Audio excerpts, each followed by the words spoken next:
ओम नमः शिवाय। कार्तिक मास में आज इल्ली और दुनिया की कथा। एक इल्ली थी, एक दुनिया था। इल्ली बोली, आ दुनिया, दोनों कार्तिक नहाए। दुनिया बोला, तू तो गिरी दुहारे में पड़ी रहती है, तो तेरे में ताकत है, तू ही नहा ले। मैं तो मोट बाजरे में पड़ा रहता हूँ, मैं तो नहीं नहाऊंगा। मैं तो हरा भरा सिट्टा खाऊंगा, ठंडा ठंडा पानी पीऊंगा। फिर इल्ली तो रोजाना राजी की बाई के पल्ले में लगकर नहा आती और दुनिया नहीं जाता। कार्तिक उतरते ही पूर्णिमा को दोनों मर गए।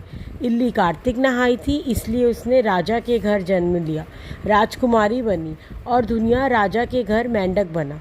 फिर राजकुमारी ने ब्याह रचाया और जब विदाई का समय आया तब राजकुमारी का बैल रुक गया। तो राजा रानी से पूछा कि बैल क्यों रुका, तेरे को क्या चाहिए, मांग ले। तब राजकुमारी बोली कि मेरे को मेंढक सोने के संकल में बांधकर मेरे रथ के पीछे बांध दो। सबने कहा, राजकुमारी मेंढक, क्या मांगा, तेरे को कुछ धन और चाहिए तो ले ले। लेकिन उसने कहा कि मेरे को तो मेंढक ही चाहिए। उसने रथ के पीछे मेंढक बांध दिया। जैसे ही राजकुमारी महलों में पहुंची तो मेंढक को सीढ़ी के नीचे बांध दिया। जब भी राजकुमारी सीढ़ियों से उतरती चढ़ती तो मेंढक कहता, ए चटको मटको श्याम सुंदरी, थोड़ा पानी पिला। मैं कहती थी कि तू कार्तिक नहा।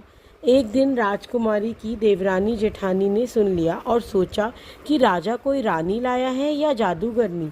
उन्होंने राजकुमार से कहा कि तू रानी लाया है या जादूगरनी, जो आदमियों से बात तो नहीं करती और जानवरों से बात करती है। राजा ने कहा कि जब तक आंखों से नहीं देखूंगा नहीं मानूंगा। एक दिन राजा छुप कर बैठ गया। राजकुमारी महलों से उतरी तो फिर मेंढक ने वही कहा और रानी भी वही जवाब देती थी। तब राजा तलवार लेकर खड़ा हो गया और कहा, तू मेंढक से क्या बात करती है, सच्ची बात बता, नहीं तो तलवार से काट दूंगा। रानी बोली, पिछले जन्म में मैं तो झिल्ली थी, वह दुनिया था। इसको मैंने कहा था कि दोनों कार्तिक नहाएंगे। यह तो नहाया नहीं और मैं नहा ली, इसलिए हम दोनों पिछली बात करते हैं। राजा ने कहा कि कार्तिक में गंगा नहाने का इतना फल है तो हम दोनों ही जोड़े से कार्तिक नहाएंगे और खूब दान पुण्य करेंगे, जिससे हम आगे इससे भी ज़्यादा फल मिलेगा। दोनों कार्तिक नहाने लगे और राजा के घर खूब धन संपत्ति हो गई। आज की कथा का यही समापन करूँगी। ओम नमः शिवाय।